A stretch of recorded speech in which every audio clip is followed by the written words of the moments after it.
concluimos la clase pasada.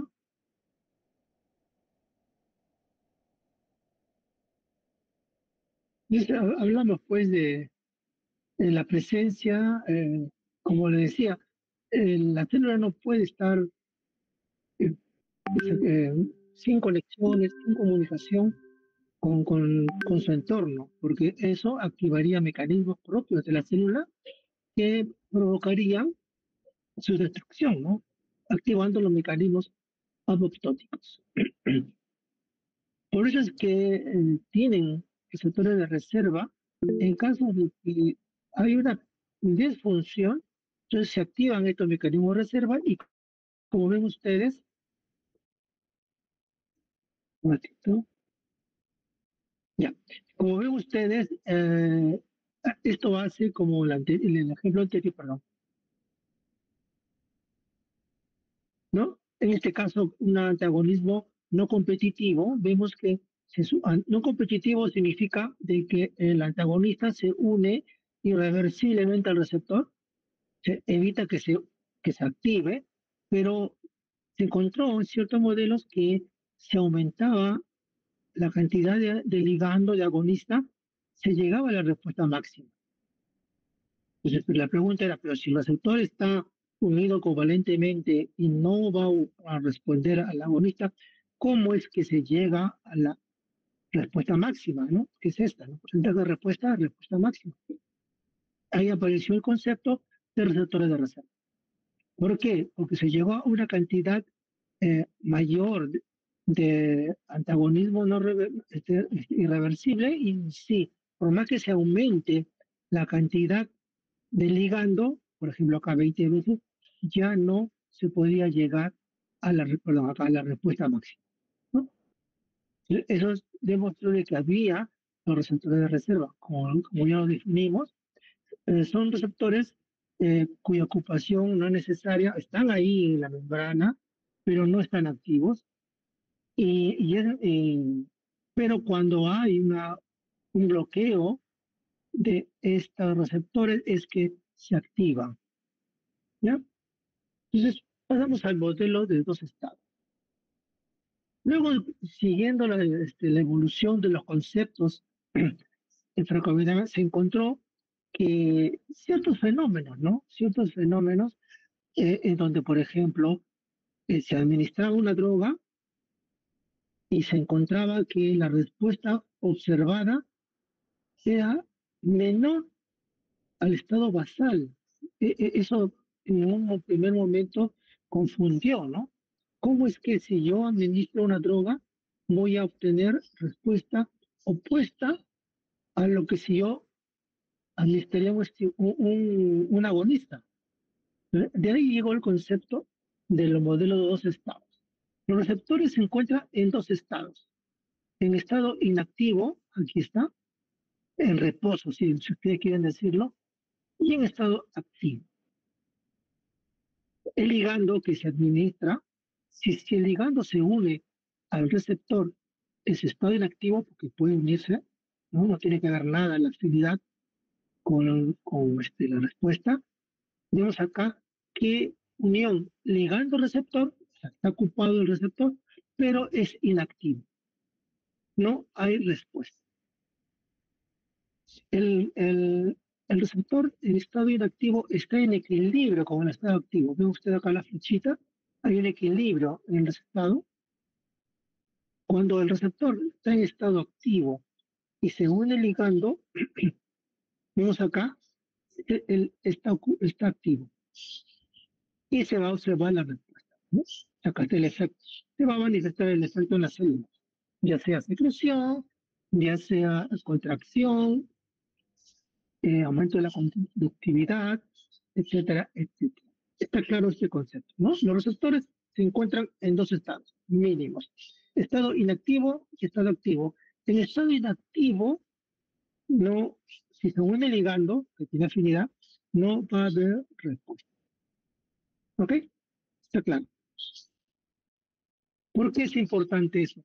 Porque, como les dije anteriormente, los estudios clásicos eran de que había un agonista, había un antagonista. ¿Ok? El antagonismo no producía ninguna respuesta, el agonista parcial sí producía una respuesta y el agonista total producía una respuesta total. Llegaba al efecto, la respuesta máxima. Pero como les dije, pero había situaciones en donde cuando se administraba el ligando, se producía la respuesta diferente a lo como sería si administra un agonista. Entonces, como la respuesta era inversa, se le llamó agonista inverso, ¿no? Que se unían a esto, ¿no? Y también había un agonista inverso total y parcial. Muy bien, pero faltaba algo más para entender esto. ¿Por qué ocurría esta diferencia? Ahí es donde aparece el término actividad constitutiva. ¿Qué ocurre? Que como yo les dije anteriormente, un receptor tiene una conformación. El receptor en estado inactivo tiene una conformación y en estado activo tiene otra conformación. Usted dice, ¿y por qué hay un cambio de conformación? Porque para que haya un cambio de conformación tiene que haber una energía. Y por supuesto, el sistema donde se encuentran ellos, tanto a nivel extra como intra y a nivel de intracelular, dentro de la membrana, hay una energía, hay movimiento. ¿Se da cuenta? Hay, como se dice, una energía de fondo. Esa energía es suficiente para hacer de que el receptor cambie de conformación. Es algo, pero hay algo más. Cuando el receptor está en su estado activado, en el modelo activo, la energía de su entorno hace que este receptor se active sin que haya un ligando. Eso se llama actividad constitutiva. Sin que haya un ligando, este receptor se activa y produce la cascada de eventos, ¿no? Produce la cascada de eventos, que es la respuesta. Y ahí es donde aparece el agonista inverso. ¿Qué ocurre? Entonces, cuando nosotros, estamos, yo estoy sentado aquí, ustedes están sentados, están revisando todo, entonces se están activando una serie de receptores de células. ¿Sí? Cuando la célula, el estado normal, el funcionamiento normal de una célula, uno pensaba que era simplemente funcionaba si se le unía el ligando, pero no. Sabemos que funciona solo sin que haya ligando. O sea, el estado basal es la suma de las actividades provocadas por estos receptores que se activaban. O sea, eso es lo basal. Se activa el receptor sin que haya ligando y mi célula tiene un movimiento, una secreción basal. Pero ¿qué ocurre si yo hago de que el receptor eh, se mantenga o aumente en el estado inactivo? Como, bueno, acá yo les expliqué, no les resalté, perdón, no. No resalté que aquí sí le dice, ¿no? Que hay un equilibrio de una cinética que va de inactivo a activo. Hay una cinética y de activo va a inactivo. Hay un equilibrio, ¿ok? El ligando que tiene afinidad por el receptor en estado activo promueve una respuesta. También el ligando se va a unir al estado de reposo o inactivo, pero igual acá no hay respuesta, pero al unirse al ligando en el receptor activo hay una respuesta. ¿Okay? Hay un equilibrio de receptores en estado inactivo y receptores en estado activo. El ligando tiene más afinidad por el receptor en estado activo, más afinidad. Eso no significa que no se una al receptor en estado inactivo, pero más se une al receptor en estado activo. Sí, sí hablamos de esto, ¿no? Entonces, a ver, vemos pues,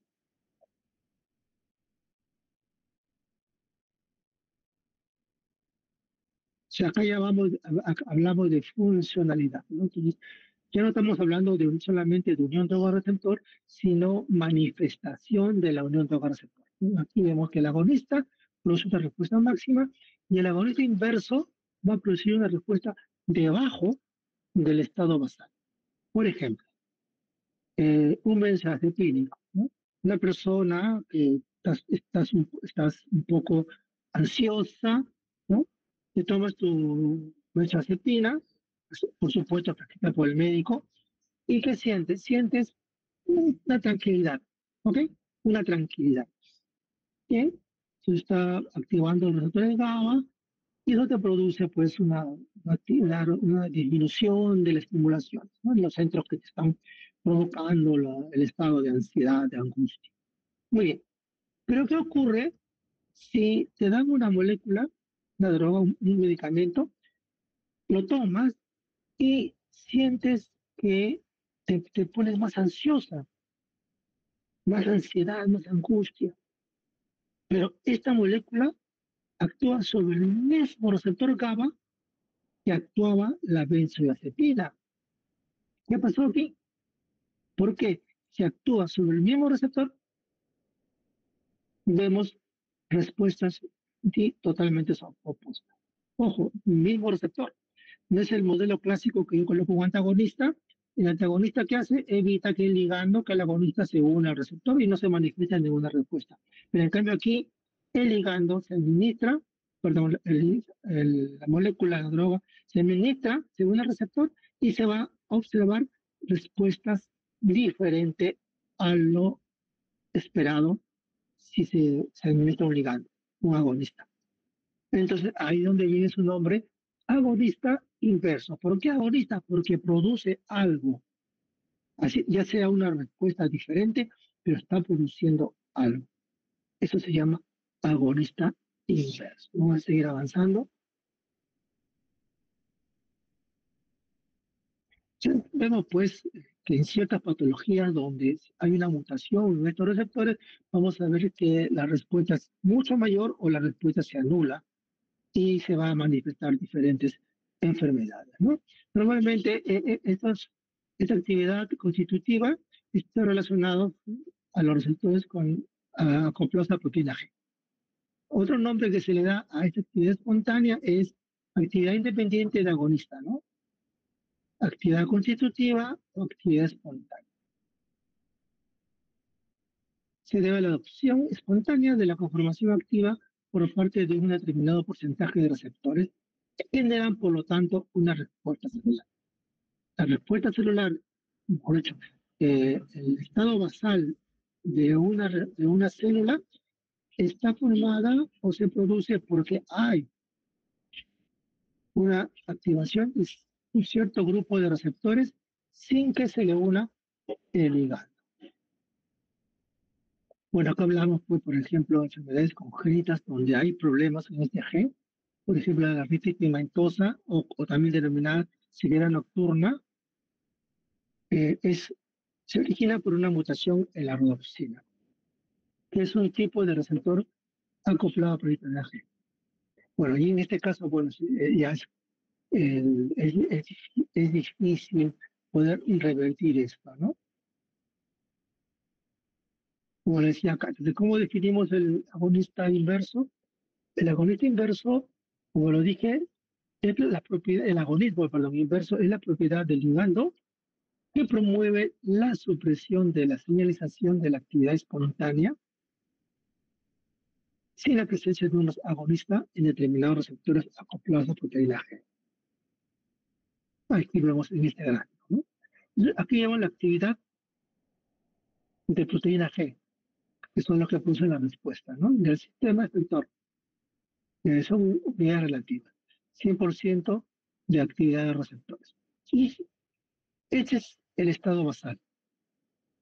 Nosotros anteriormente, antes que aparezcan estos conceptos, se pensaba que en ese estado de reposo no había ninguna activación de célula, ¿no? Solamente era su estado basal. Luego apareció la agonista parcial, vemos que había más actividad y más respuesta, total. Pero luego aparecieron, como les dije, unas moléculas que disminuían la respuesta. celular ya era menor que el estado basal. Era por, como le decía, era porque estos agonistas inversos presentan una alta afinidad por el receptor en estado inactivo, de tal manera que disminuye la cantidad de receptores en estado activo. Y si hay menor receptores en estado activo, hay menor actividad constitutiva. La actividad constitutiva se manifiesta porque estos receptores en estado activo espontáneamente producen respuesta, ¿no? Producen la traducción de la señal. ¿Ok? Acá, por ejemplo, ¿no? Este es un ligando en estado inactivo. Este es un ligando en estado inactivo. Miren ustedes acá, el estado inactivo se estabiliza. Aquí vemos el equilibrio, ¿no? Inactivo, activo. Las flechitas están en equilibrio, pero si se administra una molécula, como en este caso la ultra inverso que está en rojo, va a estabilizar el receptor en estado inactivo y va a disminuir la actividad del ligando en estado activo, ¿no? Aquí. Y si no va a estar en estado activo, no va a haber actividad espontánea o actividad constitutiva. En cambio, el agonista tiene afinidad con el receptor en su estado activo.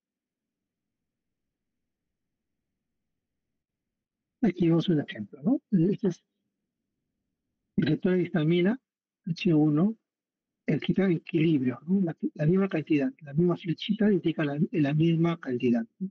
El estado inactivo y el estado activo. Cuando llega un agonista, como la histamina, va a ser de que se acumulen mayores receptores en estado activo. Pero cuando se administra un agonista inverso, que tiene más afinidad en el estado inactivo, entonces más receptores en estado activo se van a pasar al estado inactivo. Es como si un equilibrio, ¿no? Un equilibrio significa, si tengo 10, digamos, si tengo 100, 50 pasan están en estado inactivo, o el 50%, digamos, 50% están en estado activo, 50% en activo. Pero si el agonista inverso se une al 50% que está en estado inactivo, del otro 50% tiene que pasar 50% en estado inactivo y 50% en estado activo. O sea que van a haber 75% del total de receptores está en estado inactivo. Si se sigue administrando el agonista inverso, ese otro 50% va a estar en estado inactivo. Y de lo que queda del 25%, que es el 100%, el 50% va a estar en estado activo y el 50% va a estar inactivo. O sea, solamente habría 12,5 en estado inactivo, activo, perdón, y ese otro 12,5 pasa dentro de los grupos, dentro de los involucrados, los que se unen a ultra inverso. Vean ustedes, así en un tiempo va a quedar una cantidad tan pequeña de receptores en estado inactivo que no se va a manifestar un efecto. Y se va a manifestar el efecto opuesto. Está claro esto, ¿no? Eso lo van a ver algo parecido, va a ser lo inverso cuando hablan de tiempo de vida media. Cuando hagan farmacocinética, van a ver el tiempo de vida media, ¿no? No, igual, el término tiempo de vida media es el tiempo que tarda de que se elimine el 50% de la droga presente en el plasma. El 50%. No es que 50 se va por un lado y los otros 50 se van en el siguiente tiempo, no. El 100%, el 50% se va y del 100% que queda, se supone, el otro 50% es algo parecido, ¿no? Hablando en supuestos, pero simplemente para que tenga una idea de cómo ocurre. Aquí tenemos los receptores En el mercado, lo que se suponía antes, porque no se conocía el concepto de agonista inverso, se suponía que eran antes solamente antagonistas que se unían al receptor y evitaban la unión del agonista. Se ha encontrado que la brafocina y la terazocina en realidad son agonistas inversos. Igual, ¿no? Son blocantes alfa 1. Tenemos el metoprolol, ¿no? Agonista inverso del receptor beta 1, la cetiricina, la loratadina, antihistamínicos de segunda generación, también la ranitidina, también son agonistas inversos. Los antipsicóticos como el operidol, clozapina, lanzapina, también son autoinversos. Los bloqueantes de receptores de angiotensina, los sartán y los sartán también son, etcétera, etcétera. Vean ustedes que hay una buena cantidad de medicamentos que tienen actividad agonismo inverso. Pero por eso que se ve que son más efectivos, ¿no? Luego hay otro término que se llama silenciosa sesgada. En inglés es bias signaling, ¿no? Entonces, siempre, hasta ahorita no tenemos el concepto, se une ligando al receptor de control de proteína G y que se manifiesta en actuación de una adenosiclasa, etcétera, etcétera. Pero se encontró investigando que la unión de receptores a control de proteína G se observaban, cuando se unía, se observaban otras respuestas diferentes a lo que, a lo que era lo usual, lo canónico, ¿no? Entonces, se pensó que era un sesgo de la investigación, ¿no? Y se supone que cuando la persona está investigando, eh, modificaba la investigación de tal manera que había un sesgo y la respuesta en realidad era sesgada. Pero no, al final se encontró que esta respuesta sí es producida por otro mecanismo diferente a la respuesta canónica. Por eso que se llama especiación sesgada, ¿no? Dice, es la respuesta producida por la unión droga-receptor diferente a la conocida. Esta respuesta es dependiente del ligando, ya es diferente. Aquí el concepto es que el receptor, dependiendo de qué tipo de ligando es, cómo es que le cambia la conformación, se observa la respuesta. Antes estábamos con la idea de que el ligando se une al receptor y respuesta. Cuando apareció este concepto, dijo no, hay una diferencia entre los diferentes ligandos que se unen al receptor y le producen un diferente cambio conformacional que va a provocar una respuesta diferente. ¿Se da cuenta? De tal manera que dos ligandos que se unen al mismo receptor pueden generar respuestas diferentes. Bien, es un concepto un poco más complejo, donde el cambio conformacional no es único. El cambio conformacional va a depender del ligando que se le une y por ende la cascada de eventos producida por la unión del receptor va a ser diferente, ¿no? Aquí vemos, por ejemplo, ¿no? Aquí el receptor con la proteína G es normal, se une, activa la proteína, etcétera, etcétera, ¿no? Formación de AMP cíclico y toda su respuesta. Pero vemos que, por ejemplo, este receptor se fosforila, se une a la restina e ingresa, se cicla en una vesícula y unida a la vesícula y con la restina va a activar una ERK, ¿no? Una quinasa, elemento de respuesta, ¿no? Y esto va a generar, por ejemplo, en este caso, expresión génica, ¿no? Y esta respuesta es diferente a la clásica, a la promovida por la formación de AMP cíclico. Son conceptos para que entiendan, no quiero que lo tengan, como decir, tengo que saberlo, no sé. Lo que se tiene que entender es que la unión de un ligando a un receptor a la proteína G puede producir dos tipos de respuestas. Una clásica, que es, por ejemplo, si se activa la dimetilclasa, es la formación de NP cíclico, el NP cíclico activa la protequinasa A y toda la cascada de eventos. Pero luego también hay otra, en donde el receptor, cuando se fosforila y se une a la restina, se internaliza y ya dentro de la vesícula internalizado activa una cascada de eventos, diferente a la inicial. Eso quiero que lo tengan muy claro, ¿no? Eso se llama mallas, ¿no? Entonces, aquí, simplemente para que sepan, cuando se hace una investigación, siempre se desarrolla, en caso de órganos aislados, una curva concentración-respuesta. Concentración porque es la cantidad de droga que está en el baño, ¿no? Otra es dosis-respuesta, ese ya cuando se trabaja en animal in vivo. Entonces, tenemos una concentración máxima o respuesta máxima, ¿no?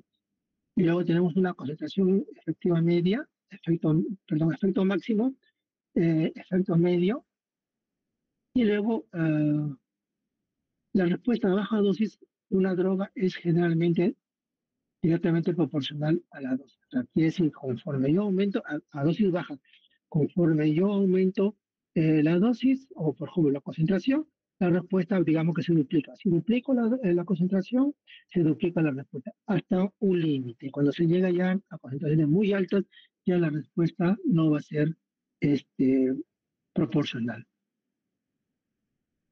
O sea, por ejemplo, al aumentar la dosis llega a un punto donde no se logra más respuesta. A bajas concentraciones el efecto cambia rápidamente, a altas concentraciones el efecto o la respuesta es más lenta, ¿no? La eficacia es el efecto máximo de una droga, la potencia es una medida de comparación, ¿no? Que se refiere a la cantidad de droga que va a producir la misma respuesta.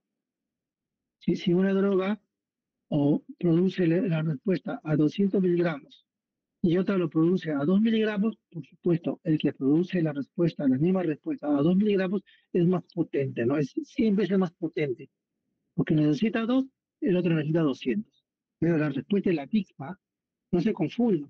Potencia no significa que la respuesta sea diferente, es la misma respuesta, la respuesta máxima, pero con menor dosis o con menor concentración. Ya no quiero que no entiendan eso, ¿no? La potencia es aquí, ¿no? El más potente cuando se necesita menos concentración para llegar a la respuesta máxima. Es menos potente si necesita más concentración porque lo acá dice la menos 5 y acá dice la menos 8. ¿Ok? Y la eficacia está en relación a cuánto, mejor dicho, está en relación a la respuesta máxima. Es más eficaz cuando se llega a la respuesta máxima. Y es menos eficaz cuando no se llega a la respuesta. Hay drogas que, por ejemplo, que por más que aumentes esto, va a llegar a su curva así. Mira, y en cambio es más eficaz porque produce la mayor respuesta. Algo que también debemos tener siempre en cuenta que existe una gran variabilidad cuando hablamos de dosis, ¿no? Cuando hablamos de concentración, no, porque es un tejido está separado de todas las innervaciones, de todos los vínculos con otros tejidos. En cambio, cuando se administra dosis a un grupo de individuos, vemos aquí que la respuesta máxima se puede dar a este nivel o si esto lo trasladamos para acá, se puede dar a este nivel, ¿no? A esta concentración, que es una característica del individuo. Ya ustedes lo hablaron en su seminario, cada individuo es único. Y dependiendo de eso, la respuesta va a ser diferente. Por eso que nunca jamás podemos decir, si a él le hizo bien, a mí me va a hacer bien, porque somos diferentes. ¿Hay una probabilidad que me haga bien? Sí. También como hay una probabilidad que me haga mal, porque yo puedo estar en este nivel, que estoy en el que con menos dosis tengo mejor respuesta. Y si me dan la dosis, puede tener una respuesta, una respuesta tóxica, ¿no? Bueno, siempre se ha encontrado a nivel el organismo que existen los denominados subreceptores, subtipos de receptores, ¿no? Los receptores de la adrenalina, por ejemplo, tiene receptores alfa, beta. Encima el alfa es alfa 1, alfa 2, el beta encima es beta 1, beta 2. Sí, eso hay que tener en cuenta, ¿no? Que siempre, en la mayoría de receptores, tiene subtipos. Eso nos hace que sean más específicos para ciertos tejidos, ¿no? El beta 1 es más corazón, el beta 2 es más parte respiratoria, más en vasos, perdón, en los grandes vasos, ¿no? Ok. Y acá para que vean simplemente la nomenclatura de los diferentes tipos de receptores, ¿no? Alfa 1A, alfa 1B, alfa 1D, alfa 2A, alfa 2B, alfa 2C, beta 1, beta 2, etcétera. Simplemente para que vean eso, ¿no? Ahora pasamos.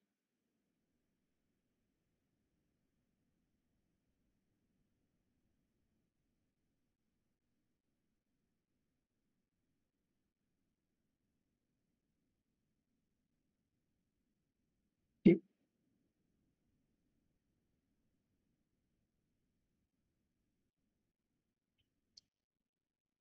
Si tienen alguna pregunta, lo pueden ver en el chat, ¿ya? O pregunta. Ya, continuamos.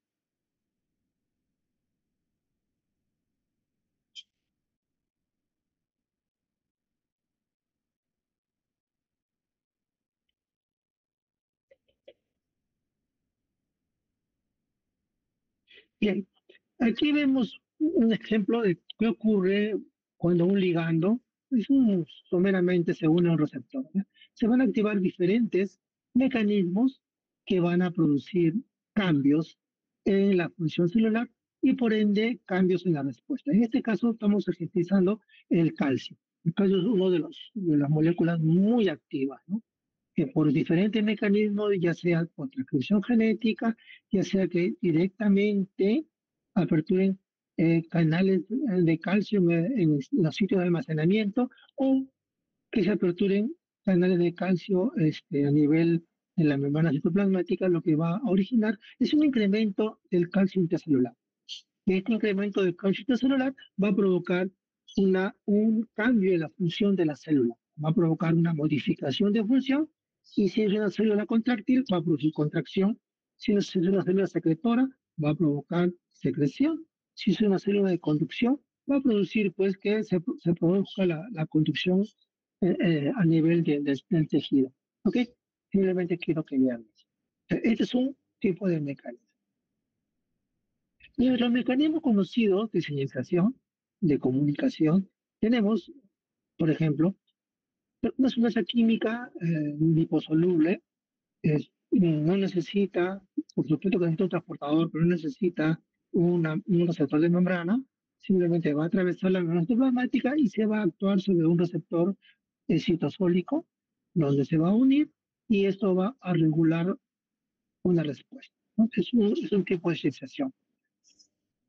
Un segundo tipo de situación es que el ligando se une a un dominio extracelular, una proteína de esta membrana, de esta manera va a promover la actividad enzimática en su dominio citoplasmático. Es el mismo, normalmente el mismo receptor tiene en su dominio intracelular una enzima que cuando se une el ligando lo va a activar. Ese es el segundo grupo de señalización, ¿no? La señal se une al dominio extracelular de una proteína de esta membrana del receptor unido a una proteína tirosina quinasa. En este caso es específico. En el dominio intracelular de estos tipos de receptores hay una tirosina quinasa. Es una quinasa que va a fosforilar residuos de tirosina.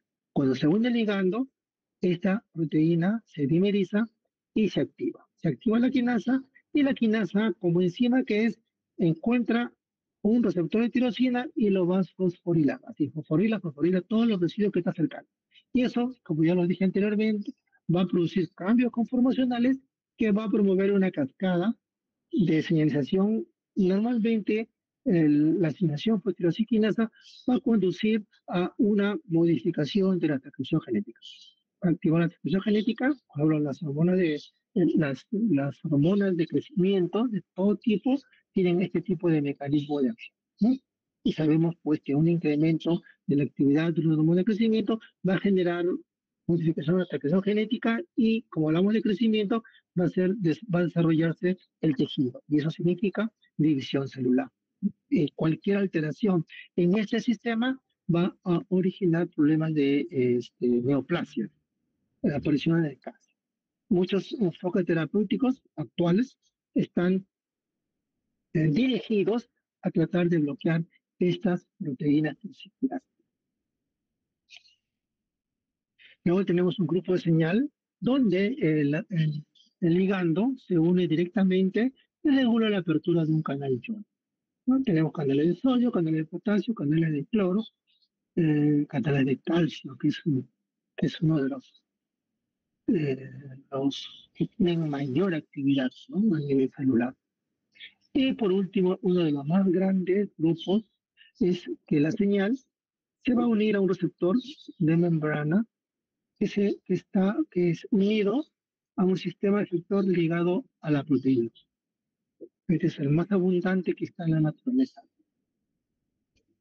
Bueno, rápidamente vamos a ver, ya más o menos lo hemos visto, pero aquí igual hay una deficiencia, porque el cortisol como liposoluble tiene que estar unido a un transportador, ¿no? Eso siempre téngalo en cuenta. Entonces, esto acá sí, apenas entra y se une a un receptor. Hay un receptor citosólico de un cortisol, en este caso.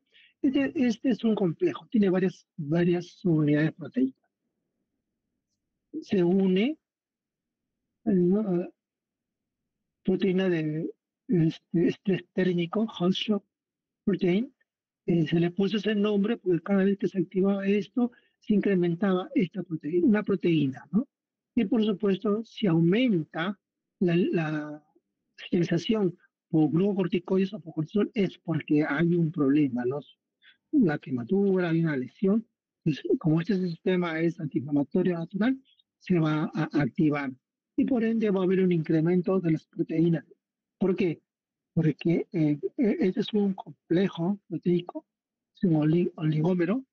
Cuando se une el ligando, se activa, se separa. Entonces, el receptor ya está activado. Y de aquí, una vez activado, se dimeriza, ingresa al núcleo, se une a unas proteínas que se llaman elementos de respuesta, en este caso para glucocorticoides, y bueno, se produce pues la respuesta biológica, ¿no? Que puede ser, por ejemplo, la, este, la síntesis de proteínas antiinflamatorias, o puede ser de que esta unión inhiba la síntesis de proteínas tipo KB, que son proteínas inflamatorias. ¿Se dan cuenta? O sea, la respuesta es muy variada dependiendo de la célula, pero este es el mecanismo.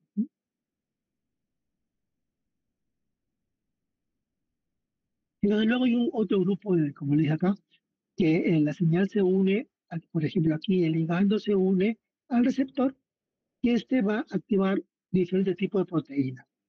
¿Sí? Por ejemplo acá el RO. El RO va a producir respuestas biológicas, ¿no?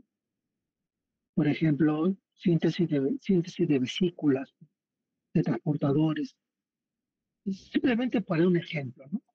Entonces, miren ustedes acá, este ligando se une al ROGDI y es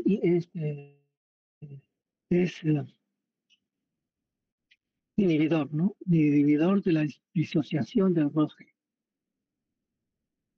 Entonces, el ROGDP está en estado inactivo. Para que esté en estado inactivo, tengo que ver un intercambio de GDP por GDP, ¿no? Por GDP. Aquí es el estado activo.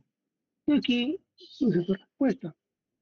Entonces, el ligando va a activar el factor de intercambiador, el GEF, ¿no? Factor intercambiador de guanil dinucleótido.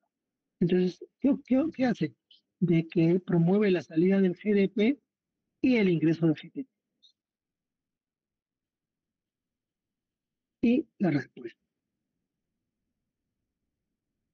Y también este ROS GTP también, como se tiene que autorregular, activa una proteína activadora de la GTPase. O sea, solo se autorregula, ¿no?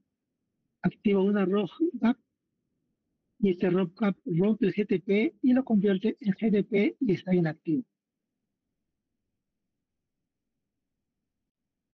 Y también puede activar otro GAP, otra fosfatasa que también puede producir respuesta biológica. Porque no se olviden que hay enzimas que están fosforiladas, están inactivas.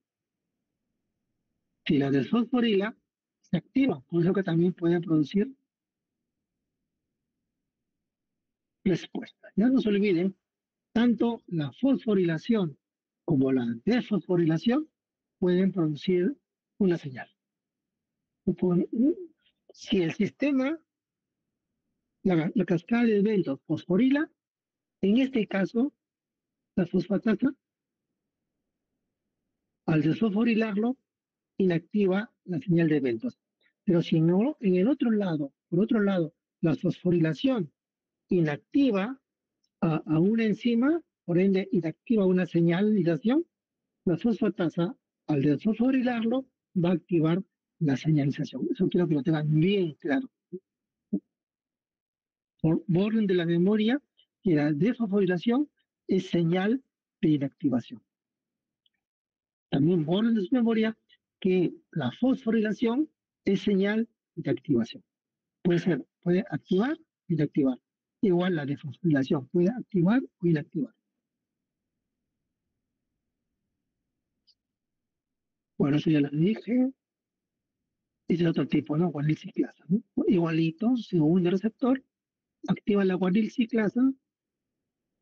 La guanil ciclasa que hace convierte el guanil trifosfato en guanil monofosfato cíclico y este produce diferentes respuestas biológicas. También hay una guanil ciclasa soluble.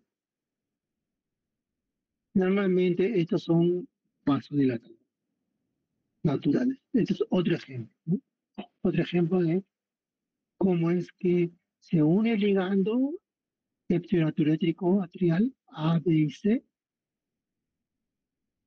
¿no? O también, y se activa con el link, etcétera, también, y produce esto, ¿no? Y eso va a producir diversas respuestas biológicas. Ya tenemos dos, homologización, luego tenemos una tercera.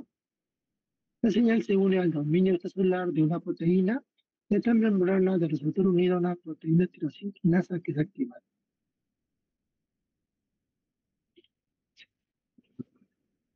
Estos tipos de receptores hacen de que, salvo la insulina, que por evolución la insulina es un dímero, pero ya tiene un enlace, ¿no? Disulfuro que lo mantiene unido a la insulina.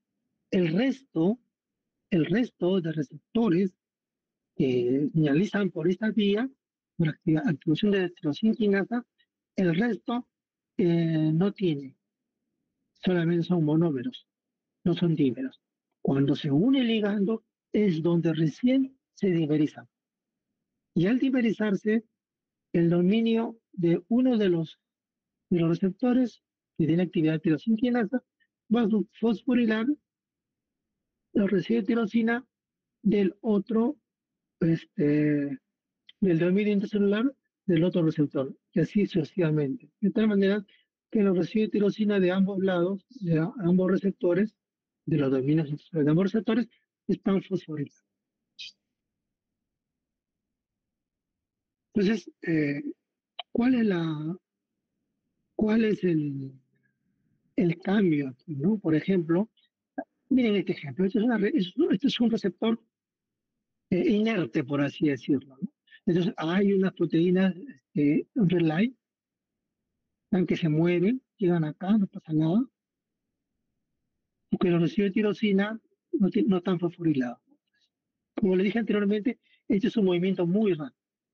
Ya cuando llega la señal, se dimeriza, se fosforilan. Ahí sí, mire, como están fosforilados, estas proteínas, ¿no?, adaptadoras que estaban dando vueltas se unen y se activan.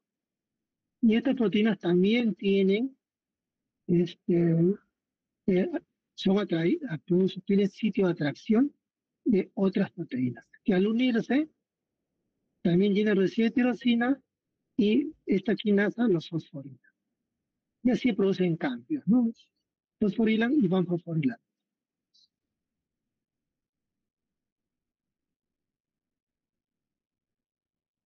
Simplemente para ver, ¿no?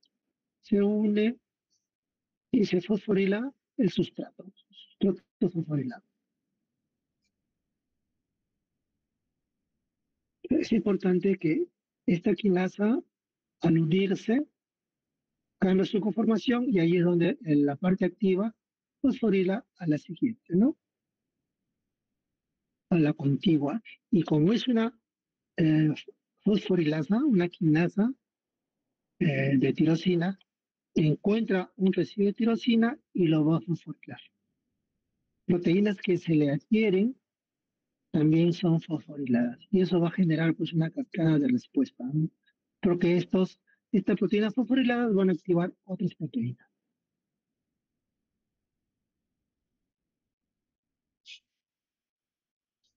El mismo ejemplo, ¿no? Un ligando fosforila, se adapta este que está aquí, entra por aquí y es fosforilada y esta ya está lista para producir una cascada de B. Dentro de este grupo que van a fosforilar proteínas, hay un segundo grupo que se le llaman receptores de citoquinas. Se le dice que son receptores de citoquinas porque las citoquinas son las más abundantes que hay, ¿no? Entonces, ¿cuál es la diferencia de este grupo de receptores con el anterior? Lo que ocurre que el anterior, su quinasa estaba dentro del dominio intracelular. En cambio, en este grupo de receptores de citoquina, la quinasa está en el citosol. Las JAK, ¿no?, son quinasas. Estas JAK son reclutadas cuando el ligando se une a los receptores. Estos se activan, cambian su conformación, se le une el JAK. Este JAK, como es una fosforilasa, la quinasa va a fosforilar estos residuos de tirosina. Estos residuos de tirosina son los que atraen al STAT y el STAT luego es fosforilado, se dimeriza y se produce pues la respuesta celular, ¿no? Entonces, ¿qué se diferencia en este receptor de citoquina con los receptores? Es que estos no, los anteriores, es que estos no tienen actividad tirosinquinasa intrínseca. Los anteriores sí tienen actividad tirosinquinasa intrínseca. O sea, la quinasa está dentro del dominio intracelular. En estos, la quinasa no le pertenece al receptor. La quinasa es reclutada del citosol, lo que es el JAK. Esa es la gran diferencia. Pero lo otro es lo mismo, ¿no? Una vez que se le adicionan adaptadores eh, que son afines al tirosina quinasa fosforilada, son los SH2, y luego esos reclutan otras proteínas. Estas otras proteínas son fosforiladas por esta misma quinasa y luego se produce la cascada de M.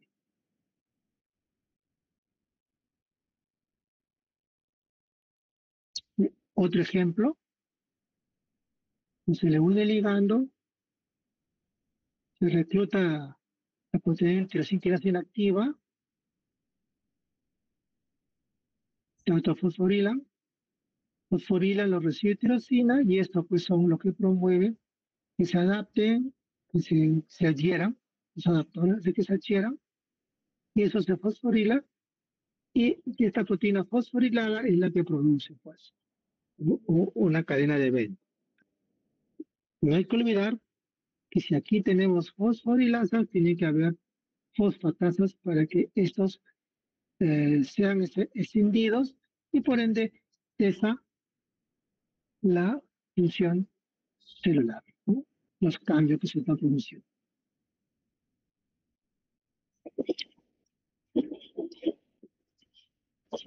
Bien, tenemos otro grupo de sensación, es en donde hay un cambio en un canal, ¿no? La apertura de un canal iónico. O sea, la señal se une directamente y regula la apertura de un canal iónico.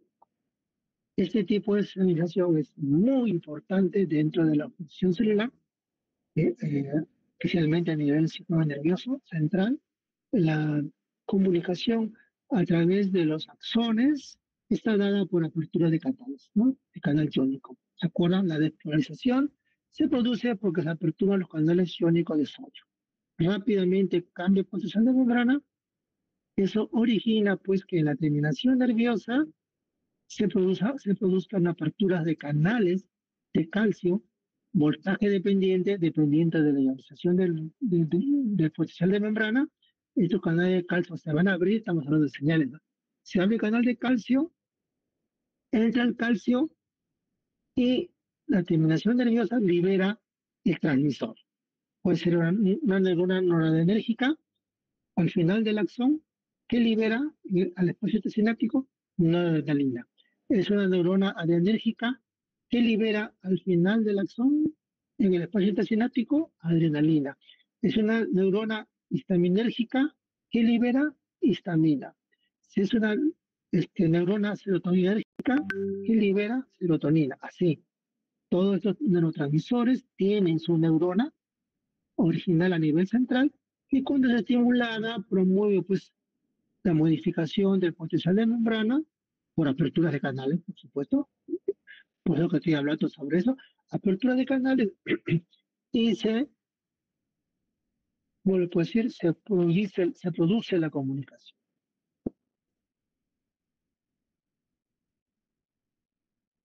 Entonces, ¿qué ocurre? Estos tipos de receptores de membrana, ¿no? Estos receptores de canales iónicos, cuando se les une, van a provocar la apertura o el cierre del canal.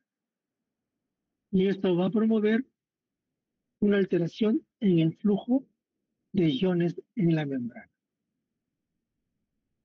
Y por ejemplo, viene, se une y ligando va a provocar de que se abra el canal, este va a promover el ingreso del ion, siempre mediado por la gradiente de concentración, ¿no? Va a cambiar la concentración del ion dentro de la célula y eso va a provocar pues modificación de la respuesta celular, ¿no? ¿Ok? Por ejemplo, el GABA, ¿no? El GABA se une a sus receptores GABAérgicos que cuando se une apertura los canales de cloro.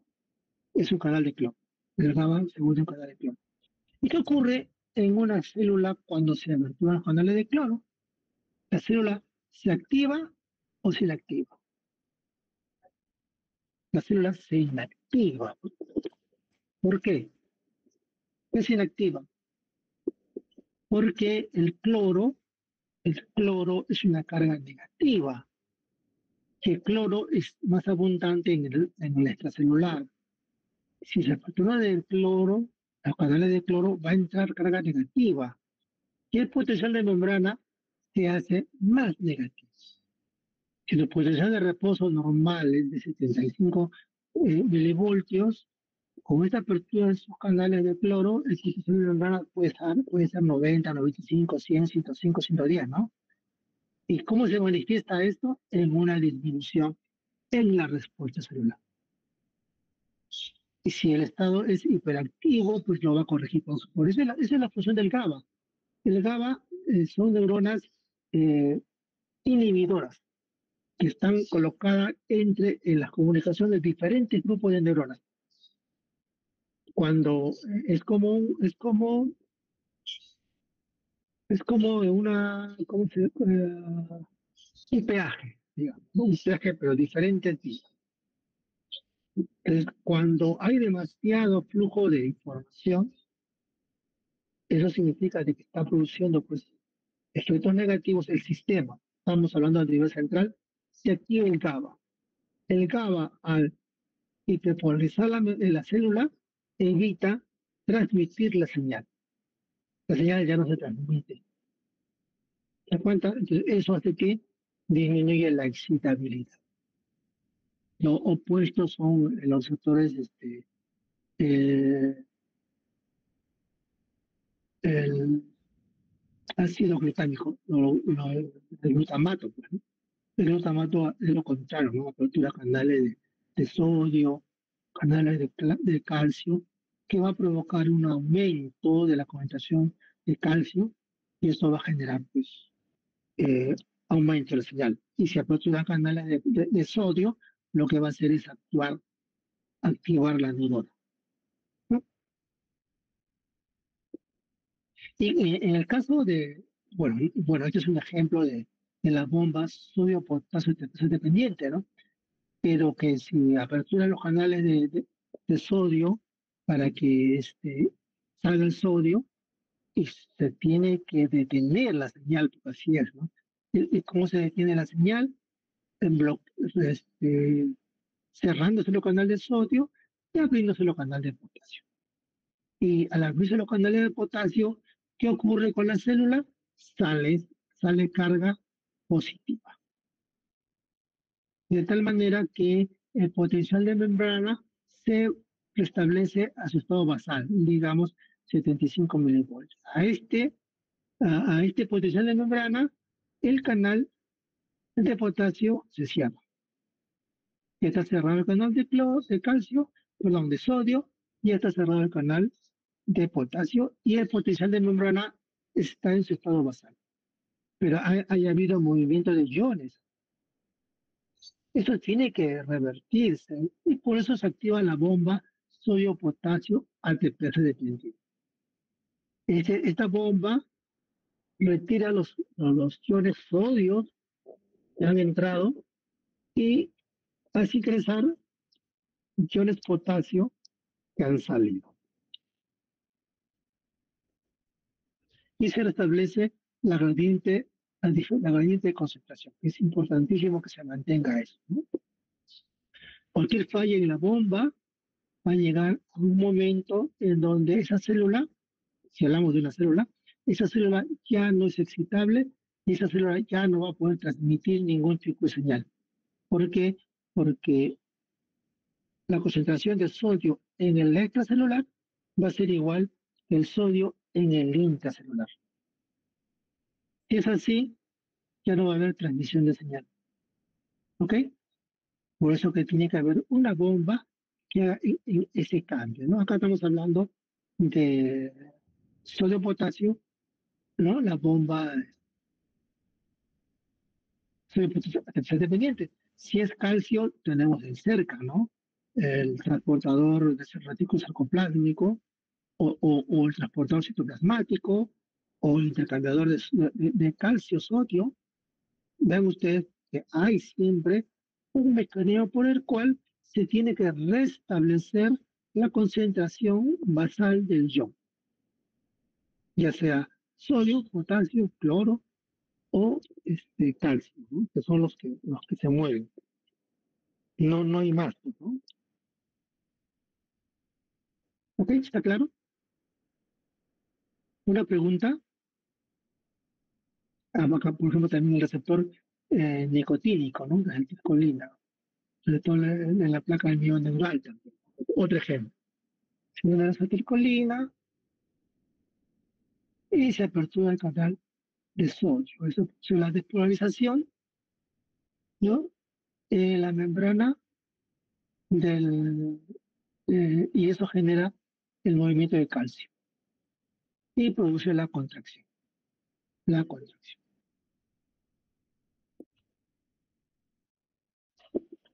Esto, el retorno nicotínico es a nivel de músculo estriado. Es diferente a la contracción del músculo liso.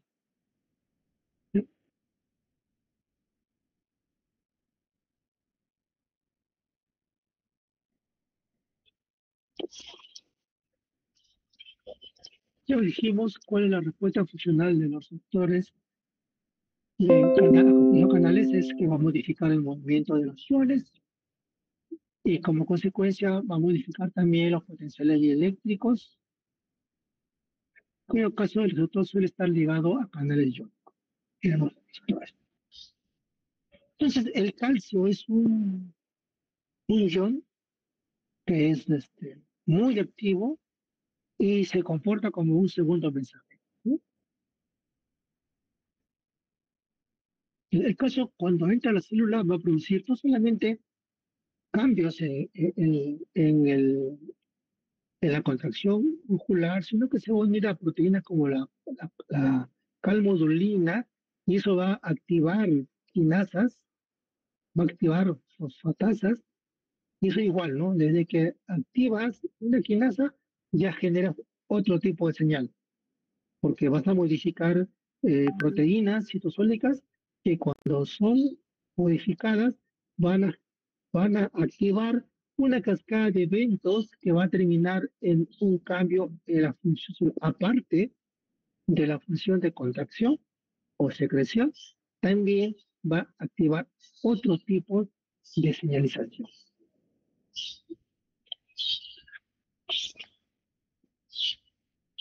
O sea, cuando el calcio aumenta su nivel, su concentración citoplasmática es donde se activa, ¿no? Y también el tiempo para que funcione es muy corto.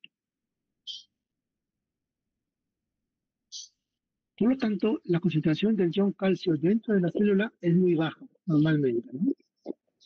El calcio está almacenado entre orgánulos, en el retículo sarcoendoplásmico, eh, eh, y además es tan importante el calcio que además de que están almacenados, también tienen unas moléculas eh, moléculas buffer, ¿no? Unas moléculas que adhieren al calcio. O sea, no es tan simple que el calcio se libere, ¿no? O sea, tiene un mejor control. En este caso, dentro del retículo sarcoplásmico tenemos las moléculas secuestradas de calcio, entre comillas, que se llaman calreticulina. Hay varios tipos, ¿no? Pero lo importante saber es que, aparte del calcio, hay una bomba que lo recapta, hay unos transportadores que lo sacan del citosol, también hay unos tipos de proteínas buffer que tienden a unir fijar al calcio y limitar la cantidad de calcio libre. Aquí, por ejemplo, el calcio como segundo mensajero, pues en las señales químicas, el calcio aumenta. Una vez que el calcio entra, miren cómo es tan importante que rápidamente la concentración de calcio celular aumente, porque tiene poco tiempo para que se active, es que el calcio cuando ingresa, él mismo promueve su liberación del retículo sarcoendoplástico. Hay un receptor de granadina donde el calcio se une, abre estos canales y este calcio intracelular aumenta rápidamente, ¿no? Entonces, este calcio aumentado es una proteína, por ejemplo, acabo le dije la calmodulina u otras proteínas de unión, y estos van a originar pues alteración de la actividad enzimática, por un lado, también pueden originar aumento de la transcripción genética, y por otro lado también pueden originar, como yo dije, exocitosis, secreciones y movimiento producido al activar la contracción actina-miósina. Vean ustedes que el calcio tiene una mayor versatilidad en la función dentro de la célula. No solamente es movimiento de citosis, sino también activación enzimática y promover transcripción genética. Por ejemplo, ¿no? ¿Qué es lo que produce todos los cambios Vayamos a la molécula más simple, a la que empieza todo, al huevo cigoto. El huevo cigoto se activa todo porque se promueve el movimiento de calcio. A partir de ahí empieza la división celular. Miren ustedes, ¿quién inicia la división celular en el huevo cigoto? Es esta, es el calcio. Es el calcio que es incrementado porque se activa una fosfolipasa C, que es la que promueve el movimiento del calcio. Ok, eso lo vamos a ver ahorita, lo vamos a ver eso. Oye, que quede bien claro que el calcio no solamente sirve para promover la unión actina-miosina, o sea, para el movimiento, sino que el calcio, como segundo mensajero, también va a modificar la función celular a nivel de la transcripción genética. Porque para alterar la categoría enzimática tiene que originar eso, ¿no? Y aquí para ver lo que les dije, este, los canales unidos a canales llamas aperturado por ligando, por ejemplo, el GABA, la glicina, ambos son cloros, o sea, son inhibidores. ¿Por qué? Porque al aperturar el canal, la carga negativa va a ingresar a la célula, celular, y al ingresar va a originar lo que se denomina hiperpolarización y que va a inhibir la función celular. Aquí vemos la diferencia de las gradientes. El cloro 125 milimoles en el extra, solamente 5 milimoles en el intra. El sodio 145 milimoles en el extra y 12 milimoles en el intra. El calcio es tremenda, mucho mayor en el extra que en el intra, 0.1 milimol. El potasio es mucho más en el intra que en el extra, ¿no?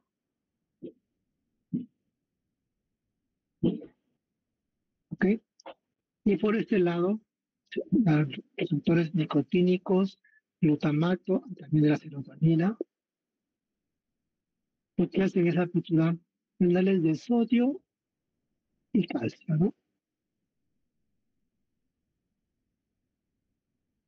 De tal manera, pues, que produce estímulo, produce la despolarización, y es que produce la excitación, ¿no? Estimulación de estas neuronas y de toda su señalización. Aquí de hecho que se ve aumentado el potasio porque se tiene que revertir, ¿no? Ok, ahí están los ejemplos de los canales capturados por ligandos.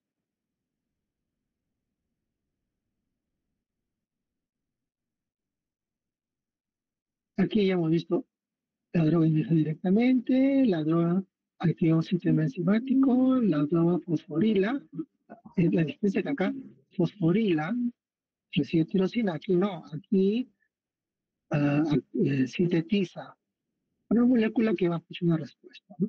Aquí vemos, recién hemos visto ligandos que van a modificar la apertura de un canal. Y por último, llegamos al quinto, el quinto tipo de sensación, que son receptores que se acoplan a proteína G. Muy bien, estos son los más abundantes, es los que más se conoce y la mayor cantidad, ahora sigue siendo que la mayor cantidad de medicamentos están relacionados a este tipo de receptores. Aquí, simplemente para ver, ¿no? Cuando suelta la señal, ya hemos visto que hay modificación de la apertura de canales, eso va a modificar el movimiento de iones, va a modificar la señal eléctrica y pues va a activar la liberación de calcio y por ende ya hemos visto. Y igual, eso es lo que vamos, cuando se actúe a nivel de membrana, hemos visto que puede activar un nivel enzimas puede activar tirosinquinasa y eso también puede alterar también el citoesqueleto, ¿no? Ya les dije, antes se creía que el citoesqueleto solamente tenía función de sostén, ahora sabemos que cualquier alteración de este citoesqueleto va a alterar ciertas proteínas que van a producir una respuesta celular. Y esta respuesta celular puede ser aumentar actividad motora, actividad enzimática, promover el transporte del receptor de membrana y también promover la actividad génica de la síntesis proteica. Bien, luego tenemos este grupo que va a activar la proteína G. Esta proteína G es tan importante que, mire, su activación puede promover la fractura de canales y puede alterar la actividad enzimática. Ahora pasamos a ver esto. Esa es la quinta señal, es la señal que se une a un receptor de membrana unido a un sistema efector ligado a proteína G. Aquí está un esquema, ya lo vimos, es una proteína que tiene 7 dominios de membrana, es una sola proteína, no es un oligómero, es un oligómero, pero no tiene, es eh, es una sola proteína que tiene un residuo, su residuo extracelular que tiene terminales amino, su residuo terminal intracelular es ácido, y hay un, hay unos dominios intracelulares, tiene 3 dominios intracelulares, 3 bucles, ¿no? 3 asas y 3 asas extracelulares. Y en estas asas intracelulares es donde se le une un heterotrímero. Un heterotrímero llamado proteína G, heterotrimérica, formada pues por sus unidades alfa, beta y gamma. Este es un heterotrímero, ¿no? Es un monómero. Entonces vemos que aquí las unidades beta y gamma tienen actividad, pero la que tiene principal actividad es la subunidad alfa, como vemos acá, ¿no? Cuando se activa el receptor, hay un cambio conformacional, se modifica esto y la subunidad alfa se separa. Y hay diferentes tipos de subunidad alfa, dependiendo de la célula.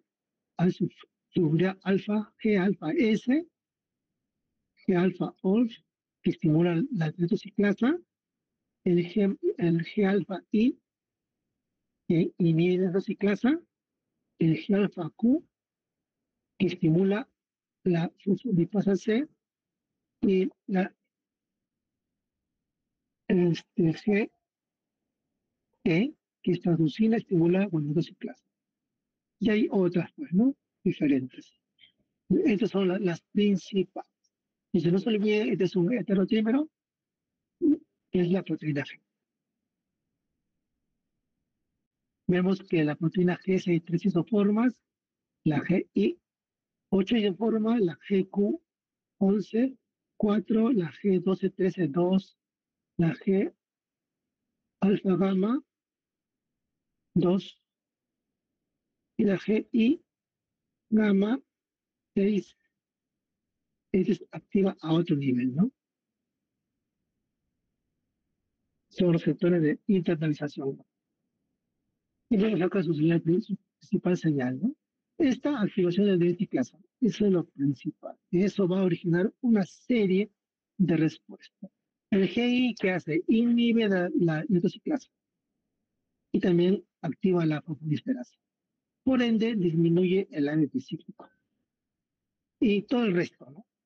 Nivel los canales de voltaje dependiente y también activa el CRC. El GQ, otro de los principales, es la que activa la fosfolipasa C, va a liberar el trifosfato, va a activar el RONCEP y también va a provocar fosforilación proteica. El gen 1213 activa el RON, tiene la vía de la erquinasa y también va a fosforilar proteínas. Esta G gamma G va a activar fosfodiesterasa. Entonces, en su estado inactivo, este heterotrímero está unido, está, digamos, está asociado. En realidad su término es asociado. No hay ningún enlace covalente, está asociado. Y están fijados a un residuo de guanilato ciclasa, un guanil nucleótido, ¿no? Ocupado por GDP. Aquí vemos, pues, ¿no? Entonces, este está el receptor en estado inactivo. Este es un esquema clásico, ¿no? Simplemente clásico. Aquí tenemos el heterotímero, PS, ahí tenemos la solubilidad alfa, beta, gamma, están ligados están unidos a la proteína, a la membrana, perdón, tienen residuos hidrofóbicos, los residuos hidrofóbicos son liposolubles y lo mantienen unidos no fijos, ¿no? Sino unidos. Entonces olviden que si es hidrofóbico, tiene afinidad por estas estructuras y tiene fobicidad, o sea, repele sobre la molécula de agua. O sea, está en movimiento, ¿no? Y acá tenemos el efector, en este caso la enesiclasa, que está inactiva. Se le pone aquí esta muesca indicando pues que no, es inactivo, ¿no? Entonces, ese es un esquema. Entonces ya hemos dicho que cuando una estructura energética se une, se asocia a otra estructura energética, su energía lo va a transferir a la otra molécula, la proteína, y eso hace que modifique su conformación. Eso va a originar una disociación. Como hay más energía, al modificarse al haber un cambio conformacional, va a perder esa afinidad y se va a disociar. Es como que hubiese una repulsión, ¿no? Se va a disociar y el GDP es desplazado. Este desplazamiento es dependiente de magnesio. Y este GDP de la proteína G se desplaza y se une al GTP. Aquí vemos, ¿no? En el estado inactivo, ve su conformación. Acá está el GDP dentro de estas dos hélices. Cuando se activa el receptor, lo modifica esto. Y al modificarse, mire cómo cambia su conformación. Cómo cambia la conformación y esa zona se apertura y este GDP se libera, sale. Y como acá hay más GTP, y GTP ingresa en afinidad. Y al ingresar es otra energía, porque acá también tiene dos fosfatos, y el que va a entrar tiene tres fosfatos. Y ese cambio de energía va a modificarlo, ¿no? Hacer de que la subunidad alfa cambie su conformación y se separe de la subunidad beta y gamma.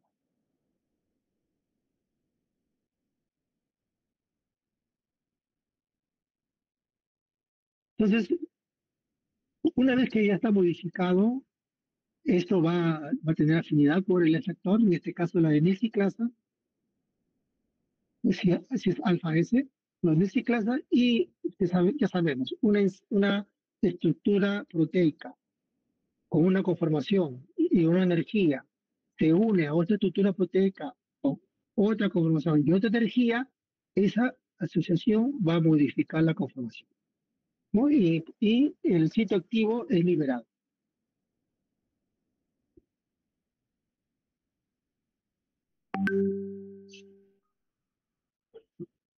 Esta activación, sin embargo, es de breve duración, porque la GTP unida, o sea, la S alfa tiene una GTPase interna.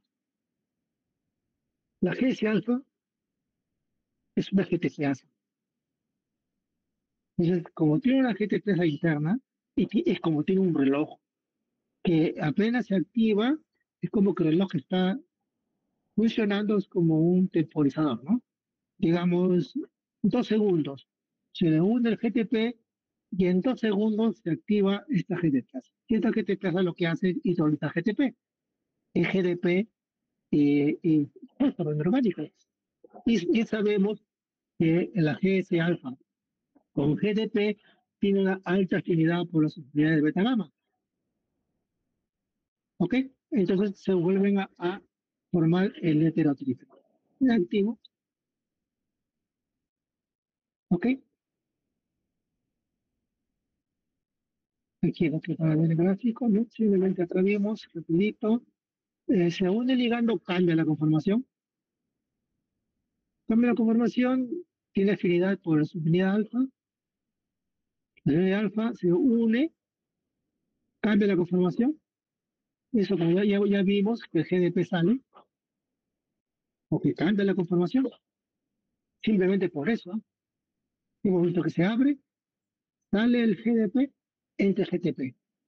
Una vez que entró el GTP, cambió la conformación, perdió la afinidad por las unidades beta gamma, y ahí en esta conformación hay afinidad por la mesiclasa que acá no había.